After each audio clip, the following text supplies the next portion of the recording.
It's coming up on summer, and you know what summer means, right? Blouses. Eventually I'll get the urge to make a sundress. I always get the urge to make a sundress, but whether I follow through with it is another matter. Right now I'm thinking about tops. I wear separates more often than dresses. So I've been keeping my eyes peeled for a plus-size peasant blouse / milkmaid pattern of some sort. Dress, top, doesn't matter. And I haven't seen much for plus-size folks. You know, folks like me with huge tracts of land to go along with my many other dangerous curves. And let's be honest, there's not much out there for my flatter-chested friends who'd like a blouse with a gathered front. It's all in the silhouette, right? There's a very narrow demographic that seems to have cornered the market on the milkmaid top or dress, and most of us aren't in it. This is where I tell you that Twig and Tail have got your back, or, well, your front as the case may be. I saw on Instagram that they've designed a milkmaid-style top called the Willow, and it's releasing very, very soon. Like, it's probably just been released by the time you're able to see this video, and I know this because I have the pattern in my hot little hands. This isn't an envelope. I turned the sleeve into an envelope. That tells you something about the sleeves. I signed up for the Sew and Show for their new Willow top, and it does mean that this video classifies as sponsored. Technically. My opinions are my own, but Twig and Tail have furnished me with the pattern to make my own blouse and provide my own feedback. And apparently at the end of the process, participants get to choose another pattern, so that's nice to have. There's a coat that the Husbeast would like me to make for next winter. For me. A coat for me. Though Twig and Tail do have a jacket that looks remarkably similar to one of the Husbeast's favorites, and I've considered making him a new one that fits a little bit better come autumn. Because yes, Twig and Tail don't just make hobbit core stuff for women, they also make some very nice outdoorsy aesthetic stuff for men. The really nice thing about the Twig and Tail Sew and Show is not just getting to be one of the first to make a pattern and not just getting to meet all the other wonderful folks making the pattern and running things behind the scenes. It's that Twig and Tail are an inclusive company that want to see their designs on as many bodies in as many shapes as possible. So if you feel that your body type isn't being represented, keep an eye out for a Sew and Show. If they have a spot, you may get the opportunity. I have a lot of hope for the Willow top as it has multiple sleeve options in 2 lengths, a regular shirt length and a cropped length, which I'm pretty sure you know what this means, right? If you want a milkmaid dress, you do a few hacks to put a skirt on it, or you just wear it with a skirt. It really doesn't have to be all that difficult. Separates are really versatile, which is why I generally wear a lot of them. If you happen to have Twig and Tail's Lorien skirt, for example, this would be a really great time to pull it out of the wardrobe, maybe make a couple of skirt hikes and a petticoat, and really lean into that whole hobbity aesthetic, or piratey aesthetic as the case may be. I mean, it is Ren Fair season for those of us who know where the Ren Fairs are and aren't horribly introverted like me. I'm making the longer top, and I'm using a dusky rose fabric that I picked up sometime last year, I think, at the Fabric Depot. I'd bought it with the idea of making one of the other Twig and Tail blouses for summer, so this just works out perfectly. My pieces are already taped together and altered. I'm making a calculated risk here because from the measurements I took, I would fit almost perfectly into a size N if it wasn't for my tummy and, well, my hips. The instructions do have advice on what kind of alterations to do. Mine were simply blending between sizes, but you might have other needs. I definitely recommend reading the fit guide because it was extremely helpful. And this is why an off-the-rack outfit fits me horribly. If it fits in the chest, it doesn't fit in the tummy. But if it fits in the tummy, it gapes in the chest. Hips just almost never match. So making my clothes has been a serious game changer. The Willow top has a few different options to choose from. I'm going with a paper bag neck with princess sleeves. I like the idea of the drawstring tie at the front, so that's what I think I'm going to go with.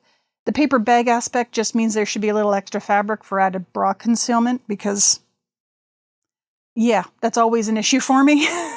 The princess sleeves are a somewhat new idea for me, but I see where it comes from. It leans into the whole medieval revival trend that's been a popular thing the past couple of years. The back of this thing is going to be really fun. I have to make a bunch of channels to insert elastic for a sort of smocked look. I think it's faux shirring. Either way, I'm in favor of elastic allowing me to have a somewhat fitted look. I usually go for practical clothing, so something that's really feminine like this is a change, and not in a bad way. I could have gone for options that were a little bit more plain and simple, but there was a part of me that just said, be the pretty, pretty princess you want to meet in the swamp. That's probably not right. Either way, I'm going to go cut out some fabric, maybe put on a movie or YouTube video to listen to while I sew, and we'll see what happens at the first fit check.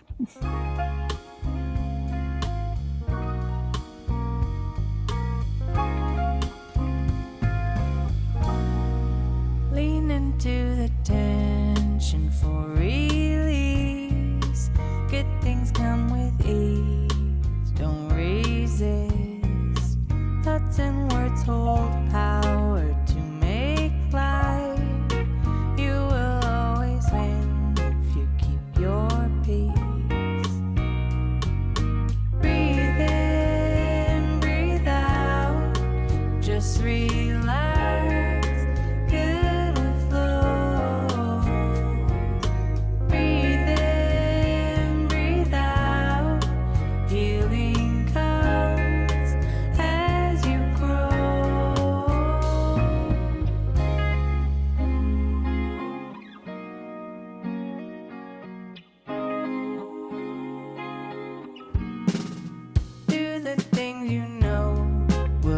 Your fire, make tomorrow proud of this day.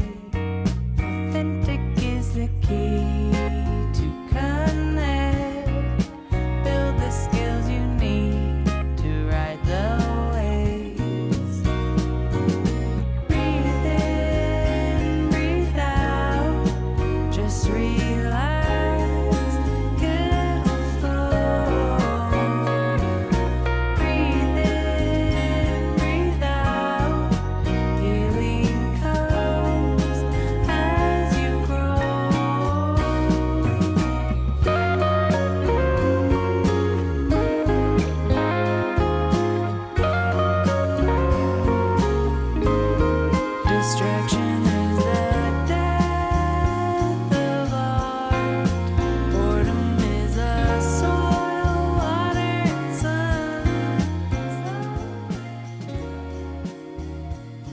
You'll notice I haven't stopped to talk to the camera yet, and that's because I was sure I'd have that fit check and a finished blouse on day 2. Not so much. This is a very involved pattern. It's not difficult, it's just fully lined.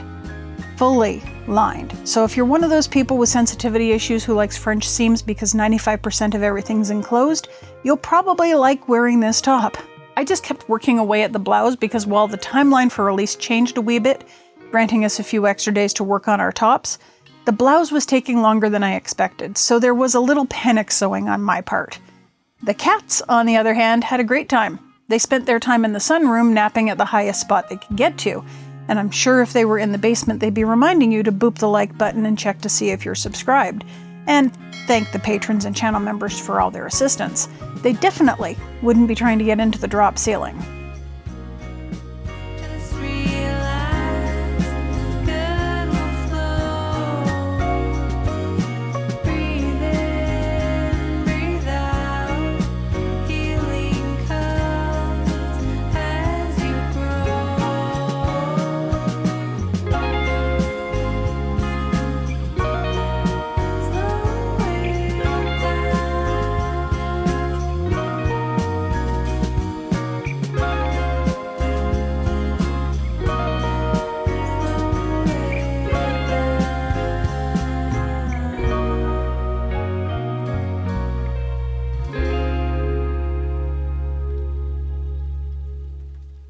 Do not let my cat hair covered clothing deceive you. Today is day 3 of this process. Kind of hoping to wrap it up today, to be honest. And it's not because this project is a bad project. It's not because I don't want to see this any longer. It's just that after about 3 days of working on the same thing, unless it's knitting, I tend to be like, okay, that's great, I'll see you later. And I actually want/need to get this done because I have to get some pictures done and submitted to Twig and Tail. So, no letting this sort of sit on the back burner for a while the way that I have a certain corset that I was working on before I took this on.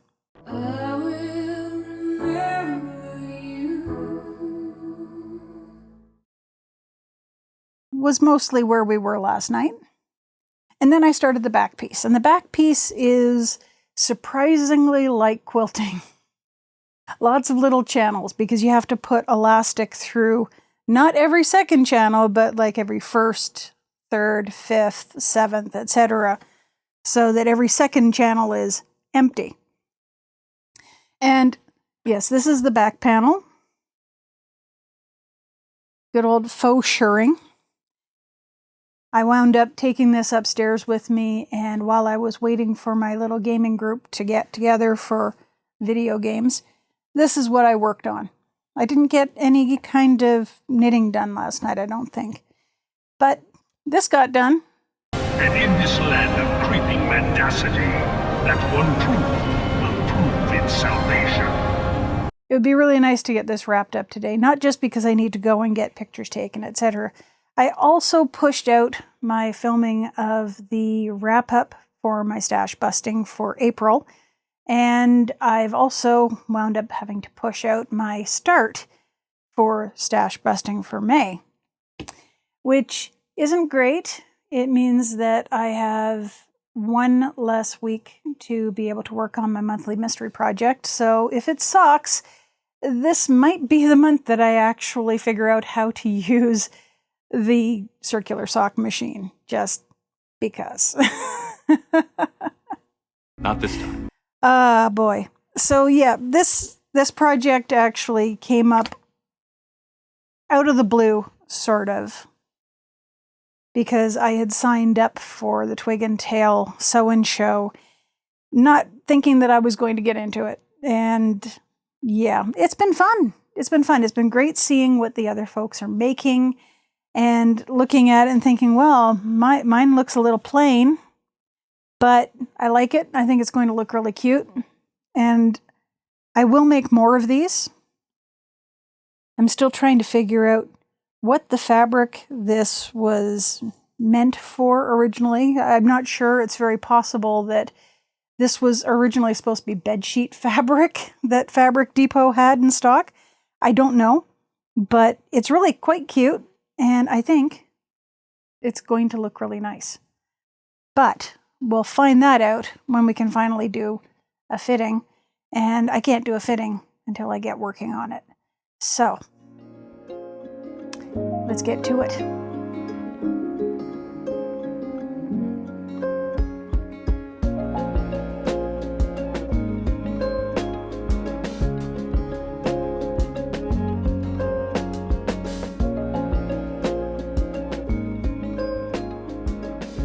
I think it looks pretty good. The side seam is hitting me exactly where I want it to, down the side, all the way. So I don't have anything that's wonky or out of place. This one will do the exact same. It's pretty straight and it's just behind where I want it to be. So when I finish seaming up this side, since this is the side that doesn't have the lining seamed yet, it should be in the right place. I think it's a little bit short, at least short for the way that I'm used to shirts. I'm used to things being a couple inches longer, but that's just me. I'm not used to things hitting me mid-belly. Because I grew up as a overweight to fat kid, and my mother back in the 1980s was always telling me to hide everything I could with long stuff. So I like the way that it's hitting me in the shoulders, and if I need to, I can scooch it in a little bit with my drawstrings.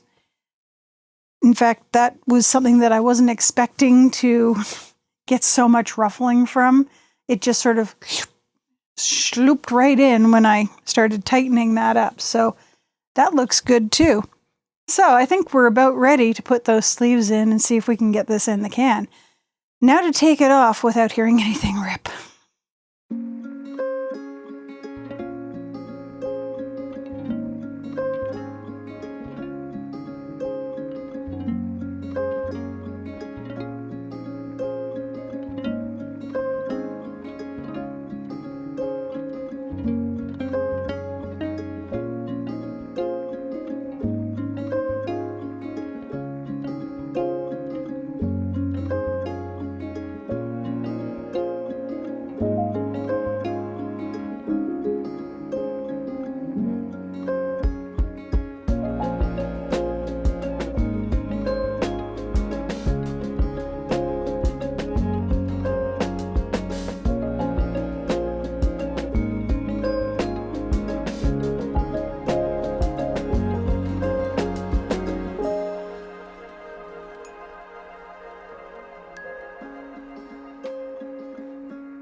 Okay, the top is seriously cute.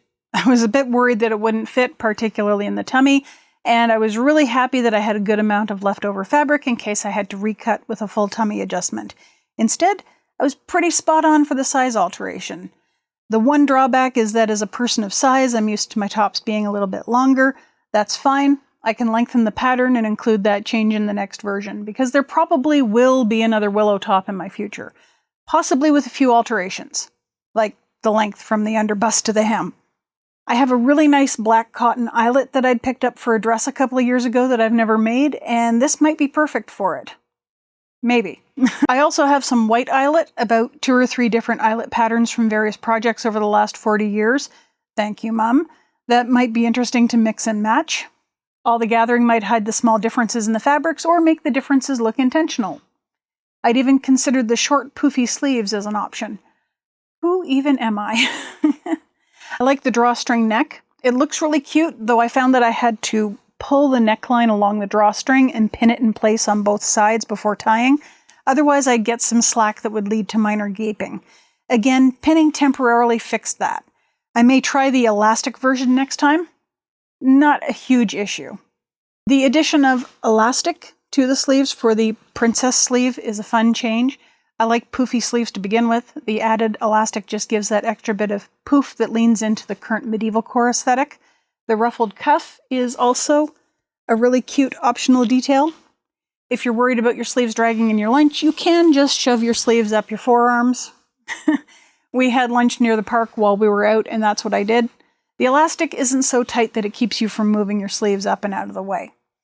The elastic back is also great, feels comfortable, and I like the mock shirring or smocking effect.